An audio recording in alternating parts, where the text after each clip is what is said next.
Magsisilbing official flag bearer sina Tokyo Olympics silver medalist Nesty Petesio at Carlo Paalam sa pagparada ng Pilipinas sa opening ceremony ng 2024 Paris Olympics. Ito ang inanunsyo ni Philippine Olympic Committee President Bambol Tolentino sa kanilang POC briefing kahapon. Ayon pa kay Tolentino, una nilang napili si Hardilyn Diaz na flag bearer. Kahit na hindi siya nakapasok sa Olympics, ngunit wala pang sagot ang pamunuan ng torneo kung pwede ito.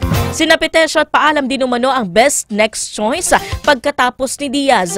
Huling naging flag bearer ng Pilipinas noong Tokyo Games na Tokyo bronze medalist Yumer Marshall at judoka Kiyomi Watanabe. Sports Live!